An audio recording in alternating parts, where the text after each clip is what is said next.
Okay, let's try this again. Adjust my glasses so they don't reflect. Too bad. Okay, so like I say, this is my first, now it's my second, but it's my first Facebook Live. Hi, Sally Joe. This is cool. So anyhow, here's the deal. I've just watched a lot of, first of all, it's a beautiful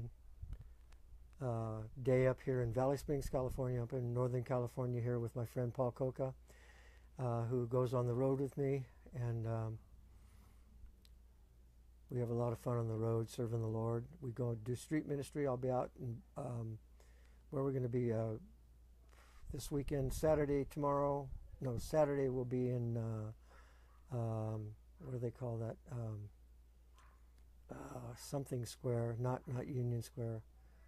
Uh, um, United Nations Square in San Francisco.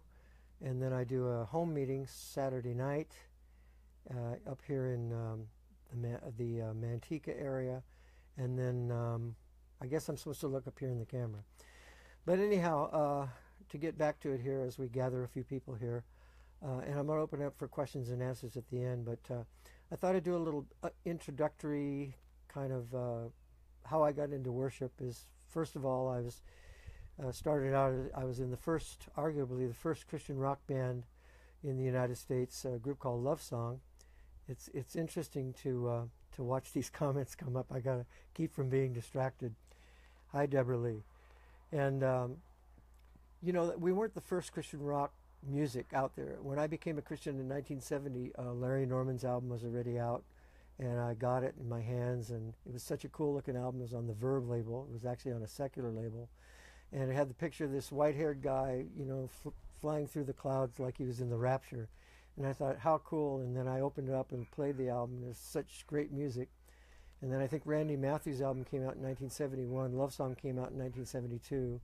And Barry McGuire's album came out slightly before us, I think. But that was about it. Andre Crouch as well. I might be missing a few people, but those were the main ones. But where Love Song got its renown was because we were sort of the band at Calvary Chapel in the first few months, first year. And whenever the media would come down, you know, a lot of people think that the Jesus movement started at Calvary Chapel, but it really didn't. But it was the first place that the media focused on to get, hi Jim, to get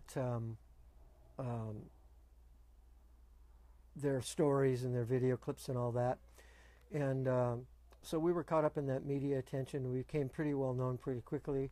We started to travel around the nation a little bit as we got invitations to go different places. And that was sort of the beginning of our ministry at Calvary Chapel, and why we were able to ascend to kind of national prominence through the attention the media was paying to Calvary Chapel. And then the group disbanded. We were together about 3 years. Well, I'll tell you how we came to play at Calvary first. We'd been going to Calvary for about 3 weeks. This is Big Calvary in Costa Mesa when there was only one Calvary Chapel. And Pastor Chuck Smith, of course, who's gone to be with the Lord. And we'd been going there about 3 weeks on a regular basis. We'd just become Christians. And Lonnie Frisbee was preaching several times. And we just thought our music would be a really good fit with Lonnie. And so we went into the office on a weekday, and we just went up with the secretary. She knew we were hippies because we had really long beards and long hair, and we asked if we could talk to Pastor Chuck, and she probably didn't know what to think, but she got us. She went back and got Chuck and got us an audience with Chuck. Chuck took us out to the sanctuary and interviewed us. And Chuck told me years later, he says, when you guys came out in the sanctuary, there was no way you guys were playing with your long hair and your beards and all that, 3 weeks old in the Lord. But at the end of the short interview, he asked us to play a song. So we played a song for him, and the anointing really fell, and he felt the touch of God, I believe, because the next thing we heard was, can you guys play tonight? It's youth night. And we said, well, what time is the meeting? And he said, 7 o'clock. So we told him that Fred Field, our guitar player, was doing weekends in Orange County Jail and didn't get out till 6, but we thought we could make it. So we went and got Fred, and he didn't know what was going on because he'd been in jail, but we got his guitar and his violin and showed up at Calvary, and we played for the first time, and Lonnie spoke, and it was really electric. And from that time on, the church really, not because of us, but just God's timing, the church grew exponentially from about 200 to 2,000 in about 4 months' time. And they put up a tent for about 4 years while they built the sanctuary that's there today at Fairview and Sunflower. So that was my my opening, ministry, the beginnings of my ministry and my ministry experience. And then the group disbanded after about 3 years. It was an amicable disbanding, and I went on and went solo. I've been solo ever since 1975, and just out there doing meetings and all that. And so anyhow, where was I here? During the 70s, I got in some trouble with alcohol addiction, and in 1980, I had a breakthrough. The Lord delivered me from alcohol addiction and got my attention. I was in very bad spiritual shape, and the Lord really started to speak to me. Making up for lost time is the only way I can explain it. He just began to speak to me as if I hadn't backslidden. I believe I was backslidden. I didn't want to be in that situation, but I was. And sometime I might share how I got into that. If I do these things on a regular basis and this is successful, I'll start sharing a lot of this stuff, because it's really a great medium for getting, your testimony and getting teaching out and preaching and all that. But in 1980, I was praying, and the Lord spoke to me, and He said, if you're going to characterize yourself as a Christian musician, why don't you see what I have to say about music?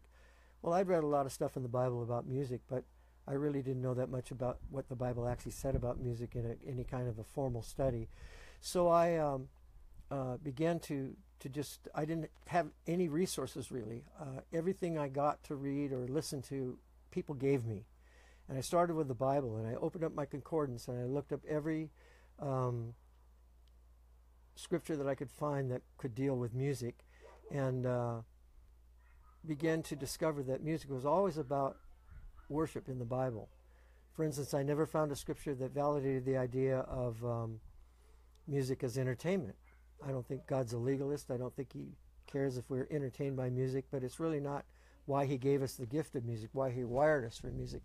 It's really kind of something to think about, how we love specific music that some we enjoy, some we don't. Some are country and western fans, some aren't. But we all love music. Most people do. I've met a few people who said they don't like music, but I think they're lying, to be honest, because everybody seems to love music. But we were wired for music because of worship, and then the devil stole that, and now we have all kinds of ungodly music and music that's just neutral, and Christian music that's some good, some bad, that kind of thing. But music is a powerful tool, and as I began to study it, I began to discover worship, is my point. And it's interesting that God didn't say study worship, He said study music. So as I began to study music, I went through a 2-year study, just everything I could get my hands on it. And like I say, most stuff was given to me by people. And I learned about in the Old Testament about the stations, in the tabernacle, how they're typology for the way we worship today, going in and cleansing ourselves as the laver is like repenting before God before we go into a worship service. And then we wind up at the altar of incense, where we go into the Holy of Holies. And that's the whole idea of worship, is to connect with God in the Holy of Holies. And so I began to study all these things out, and then eventually I got invited to do seminars. I actually have a seminar on my website that's available, and I'm thinking of making it available for free as these things go. That will make it a free download. I have to figure out how to do all that, but these are just some of the things I've been thinking about, because as I get older, I really want to give away as much as I can. I don't want to be that guy that sits around and faces the Lord and says, well, I didn't take advantage of every opportunity. So here's a great opportunity, right? So the second thing the Lord said to me that really connected me to worship was, I was in my prayer.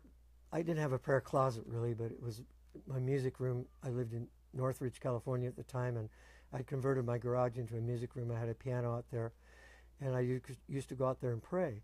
And so as I was praying, I'd been a Christian long enough, it was 10 or 11 years by this time, that I knew enough that if I wasn't feeling like I was connecting with God, it might be time to just listen. So I just sat quietly for a minute, and the way I know it's the Lord speaking to me in my personal experience is that it's a thought that doesn't come from me. I wasn't thinking about it. I wasn't preparing for it. And all of a sudden I felt like the Lord said, would you just go to the piano and do a concert just for me? Well, what do you sing to the creator of the universe? You know, it's like, I didn't really know any worship songs. I wasn't really a worship leader at that time. During the 70s, I was kind of a Christian pop star. And I worshiped in church like everybody else. And I knew that worship was to bless God and to praise Him for His mighty acts and to love on Him and to get connected to Him. But I really didn't know that much about leading worship or writing worship songs or any of that stuff. So I went over to the piano, and like I say, I didn't know one worship song all the way through. I'd have to, listen to other people or, just hum through some of the song. And I had an old Maranatha songbook on the piano, the one with Greg Laurie's Ben Born Again cartoon character on the front. Sally Joel, remember that one. And so I just sat down at the piano and I began to sing songs I knew out of that book. And as this developed, this session went on for about an hour and a half. This is the first time I entered into what I would call prophetic worship, or whatever tag you want to put on it. We didn't have tags in those days. People. This was just the beginning of the worship revolution, or whatever you would call it, or revelation. And not a lot of people had tags for those kind of things, and it was new to me to just sit at my keyboard and just sing unto the Lord. And so I turned the page, and I would see a lyric I liked, and I'd say, well, Lord, I don't know that song. And He'd say, well, just sing, I'll give you a new melody. And I think it's Psalms 91 or 91, verse 1, that says, that sing a new song unto the Lord. So I began to make up a melody to those lyrics, and then eventually, after about 45 minutes to an hour, I just put the book down, and I began to sing unto the Lord, and I connected with God in a way that I'd never connected before. It was just this powerful. I was actually literally laughing. I was crying. I was just touched so much and deeply by the Spirit of God. And then I wanted more. I started to try to do that every day. And I'd sit down at the piano and I'd worship God the best way I knew how. And sometimes it came and sometimes it doesn't. And I've learned over the years that there's some things that you do every day. You pray every day. You worship every day. You witness when you can. But there are special times where things happen where you can't duplicate it, in the flesh. And but I still continue to reach out to God in these times of what I call personal worship. And then a pastor friend of mine, Dan Sneed, some of you might know, he gave me the keys to his church. He had a church right around the corner from where I lived in Northridge. And he said, you can come in here anytime that you want, and you can worship God, just as long as there's no service going on. So I could go in literally at 3 o'clock in the morning if I wanted to. So I would do that. I'd go over there if I didn't have a comfortable situation at home, the kids come home or whatever, and I'd worship God. I did it just day after day, not every day, but whenever I could, for really a long period of time. And I took to taking a little recorder with me. We had, back in those early days, we had those, first Sony Walkman was a cassette Walkman. And it was that blue and silver Walkman, and I put it around my neck on a shoestring, and I would capture those moments that could become songs later on. And then I'd fill up a tape, or sometimes it'd be an old tape, and I'd only get 2 or 3 ideas on there, and I put the tapes in a shoebox. And that went on for about a year. And then I had this invitation to do a driving tour. I fly into Portland, I think, rent a car, and then drive across the Columbia Gorge into Boise, Idaho. It's some of the most beautiful country on earth. And I took those tapes with me. I hadn't listened to them since I made them. I just threw them in the shoebox. And in those days, rental cars had cassette players. So I would put those cassettes in, and I'd drive to, I had a 2-hour drive. I did Hermiston, and I did, I can't remember what, Clarkston, Lewiston, or whatever the names of those are up there along the Columbia Gorge, and I eventually wound up in Boise. And as I was listening to these songs, I was thinking, my goodness, God gave me that. That's such a cool idea.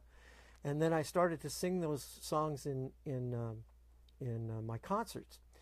Now you have to understand, I wasn't doing worship in my concerts in those days, and after I had this experience at the piano, I began to incorporate a worship element into my concerts. And I didn't know how people were going to respond to it because, you know, the very first time that I did it, I was in Phoenix, Arizona, at my friend Pastor Don Price's church, Central. What was that called? Well, it doesn't matter. He's really a cool guy. He's one of my best friends ever. And a guy came up to me after the first time I tried it, right, trying to get me to be discouraged, I guess. And he said, you know, I came to hear your songs. I didn't come to worship. If I want to worship, I'd come on Sunday. And, you know, it was like that thing, that quench of the devil to try to get me to stop doing that. But shortly after that, I continued to do a little worship element, and people were encouraging me, and they were coming up and saying, you know, I love your songs, but that worship time was the best time of the night, and encouraged me to continue doing that. Then I got invitations to do worship seminars, and I was blessed to go to England. I did a worship seminar in England with some folks. I never did one on my own in those settings, in foreign settings, but I did a lot of them in churches on my own, and began to incorporate that into all my concerts. And that was the, hi babe, that's Elisa, my daughter's on. How cool. This is really fun. I hope I don't blow this and fall off the surfboard. But anyhow, it was really an exciting time for me, you know, discovering worship. And you have to understand the climate. I think 1980, it's fair to say that, you know, the worship thing hadn't really, the worship revelation that we have today, no one called anybody a psalmist in those days. No one said prophetic worship. These were all new terms. To me, it was just me and God having a wonderful time of intimacy using my gift. Well, sadly, I started to drift off that. I got busier, and I stopped doing that as much. I still continued to do that, but I began to develop these songs on the platform, and I also began to see that as I began to lead worship using my own songs and worship songs that were popular during that period of time, that I was beginning to receive worship songs. And I'd continue to sing those, and those songs would be developed and shaped. And it was a really exciting time of a new way of songwriting for me, because I would always just sit down at the piano. Can you see those texts coming? Or I hope not. Maybe you do.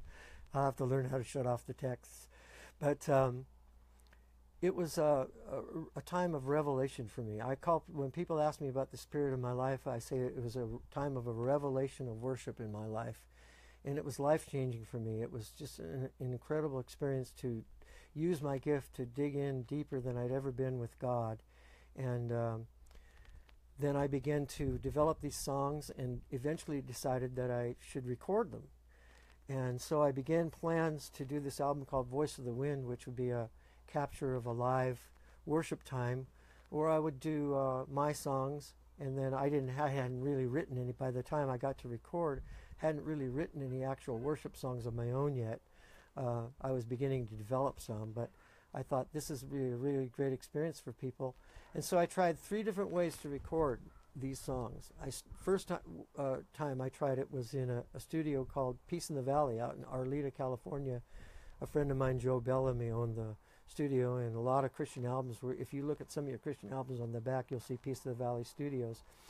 And but it was kind of a garage studio, and it had a piano, and we brought people in to be worshipers, but they were kind of on my side. They couldn't see me. The drummer was I had just me and a drummer, and then I was going to add everything later.